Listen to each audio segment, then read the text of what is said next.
Hey, what's up, YouTube? Welcome back to the channel.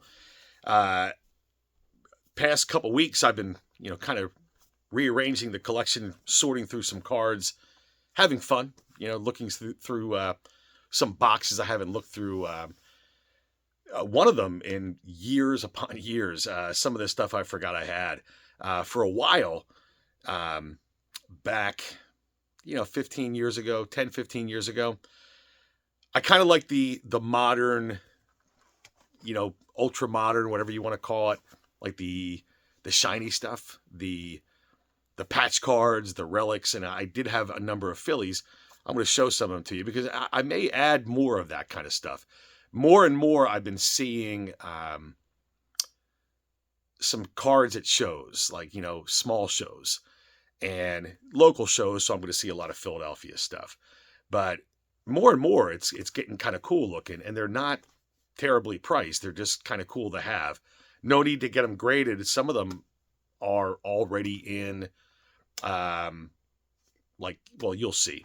They're already in those one touches with the sticker on them and all that good stuff. So they're fine. But yeah, I'm going to show some of those, but also too, Jason, the everyday card collector. Not really asking for a VR, but I'm going to show some of my post-war oversized because that's where it's at. I like pre-war too, but post-war oversized doesn't get as much love as it should. So I'm going to turn the camera around. I'm going to show you both, and let's have at it. Okay, I'm just going to kind of flip through these as I go. A lot of these, I don't really know the year. I know the Cracker Jack because I was actually working on that set for my son, who's named Jack and was born in 2004. So this is a 2004 Pat the Bat.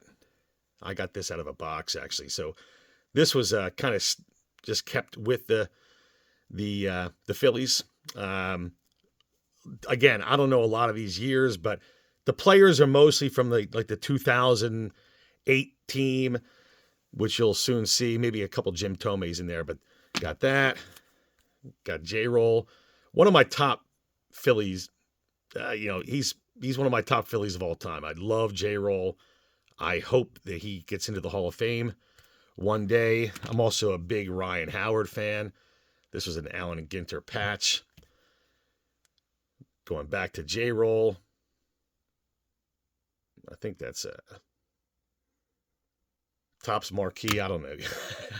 Again, I was buying this stuff, a long time ago, 15 years maybe or more, and I didn't really know what it was, but it was there, and it was just kind of cool, and I'm glad I still have it. Here's another Howard. That's a patch card. We got Chase. You can't have too much Chase. It looks like I have two of these, maybe. Two of these Jimmy Rollins, but I guess I don't know if they're the same or different. They're both numbered to 199. How about that? Two different types of patches. Go figure. When it rains, it pours, fellas. We got Chooch. We got Jason Worth. This was my son's favorite Philly because we sat in right field, like 3 rows from the field, and Jason Worth came running out, and he waved to the fans. Jack thought he was waving to him, and ever since he became his favorite player. And there's a Ryan Howard. I don't know what this is. It looks like a Topps Heritage or maybe a Bowman Heritage, probably reminiscent of 49 Bowman. Couldn't tell you the year. I just thought it was cool a long time ago, so I bought it. And you got to show some vintage on at least on my channel. And I saw Jason showed some post-war oversized. I'm going to run with that because you can't go wrong. And I'll stick with the Phillies. 1960 McGregor, Robin Roberts. I love that pose. These are blank backed. Got my boy Pete. I've showed this one before. That's a Partridge Meats. I'd like to find the James Way Trucking. It's a very I've never even seen one available for sale. I've seen the Partridge a couple times, but I've never seen one for James Way for sale. Those were given out in supermarkets, and I think I may have shown this. I'm not sure. This is a 1952 Rawlings Stan Musial Premium photo with superimposed image of Stan the Man against Sportsman's Park. Great little Rawlings thing here. I submitted this myself. And, I could have easily left it raw, but this was back when it wasn't too bad in terms of price and in terms of time to get these returns back. So that's that. Moving down, but still oversized, I just pulled out 3 random postcards. This is a new pickup, actually. I won this about a month ago, I think, and forgot to show it. It's a 1974 Hank Aaron postcard when he set the mark. I think I won this in the Heritage auction, I believe. Matt, the Card Story, told me about a few of these. I picked up one. There's a number of Hank Aaron cards I want. And I really didn't know about this one until that particular auction. So, which means I probably overpaid, but who knows? And who cares? Because it's a cool card. Dexter Press. This will be featured again, I'm sure, soon. But Dexter Press, they've done a lot of stuff. And including 1971, this is a Dexter Press postcard. This is the Yankees Clinic. I think Mantle had one of these too, but this is just a nice image of Thurman.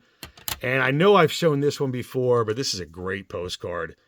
I don't know if I showed this on a video. I may have made my first one, but I showed this in a group I'm in. And this is a classic image of Satchel Paige. You see it on his team issue, and you definitely see it on the 49 Bowman, which is one of the most beautiful cards ever created. But this is a really, really tough postcard. This is the 1948 Cleveland Indians. PSA calls it 48 to 51, but is really issued in 48. But you can't prove that it wasn't made in 51 either, because they did put the postcards out.